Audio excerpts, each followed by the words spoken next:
Parenting అంటే ఏంటి అని ఆవిడ ఒక అద్భుతమైన క్వశ్చన్ వేశారు మన సౌమ్య మేడం. చాలా చక్కగా ముందు తల్లిదండ్రులు అంటే సెల్ఫ్ పేరెంటింగ్, స్పిరిచువల్ పేరెంటింగ్ అని ఏదైతే మనం అంటున్నామో, తల్లిదండ్రులుగా ముందు మనల్ని మనం చెక్ చేసుకొని మనలో ఉన్న లోపాలు ఎప్పుడైతే సరి చేసుకొని ఆనందం అంటే ఏంటి, ఆత్మపరంగా జీవించడం అంటే ఏంటి తెలుసుకున్నప్పుడు మన పిల్లల్ని కేవలం శారీరక తల్లిదండ్రులు ఒక జన్మనిచ్చి వాళ్ళకి కావాల్సిన కూడు గుడ్డ తిండి కాదు, ఆత్మపరమైన బీజాలేసి వాళ్ళలో ఉన్న దైవిక శక్తి ఆత్మశక్తిని మేల్కొల్పడమే ఆధ్యాత్మిక పిల్లల పెంపకం.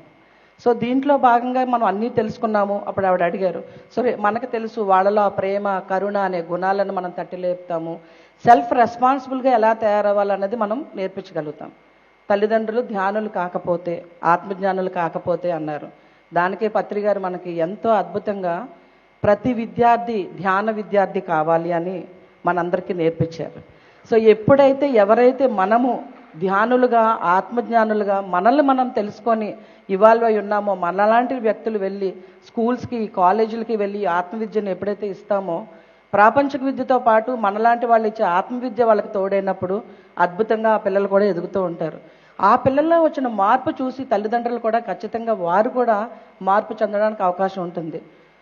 దలైలామా చెప్పారు, ప్రతి 8 ఏళ్ల పిల్లవాడికి కానీ మనం ధ్యానం నేర్పించేస్తే ఒక్క తరంలోనే ఈ ప్రపంచాన్ని నుంచి హింసను తరిమి కొట్టవచ్చు అని. అది నన్ను చాలా తట్టిలేపింది. ఎప్పుడు పత్రిజీ చెప్తారు, కానీ మనకి ఎప్పుడు ఆయన నేర్పించారు అందరి దగ్గర నుంచి మనం నేర్చుకోవాలి అని.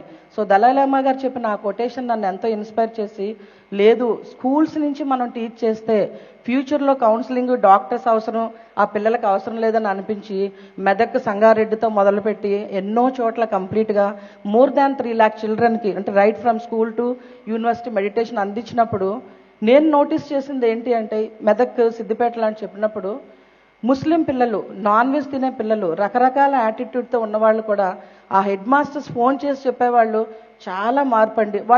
వెళ్ళినప్పుడు వాళ్ళు చూసేవాళ్ళు అనమాట, అస్సలు కూర్చోరు మేడం, మీరు 1000 మందిని ఒకేసారి కూర్చోబెట్టమంటున్నారు, వాళ్ళు ఉండలేరు అని. కానీ ఎప్పుడైతే మనం చక్కగా డిఫరెంట్గా ఆటపాటలతో ఇది టీచ్ చేసి మెడిటేషన్ ఏదో ఒక సీరియస్ యాక్టివిటీ కాకుండా ఒక ప్లేఫుల్ మైండ్ఫుల్గా ఎలా బ్రీత్ చేయాలన్నట్టు వాళ్ళకి నేర్పించినప్పుడు వాళ్ళు నాన్ వెజ్ వదిలేశారు, అల్లరి వదిలిపెట్టారు, సెల్ఫ్ రెస్పాన్సిబిలిటీ తీసుకున్నారు, డిసిప్లిన్ పెరిగిందని హెడ్ మాస్టర్స్ నుంచే మనకు ఎన్నో కాల్స్ వచ్చాయి.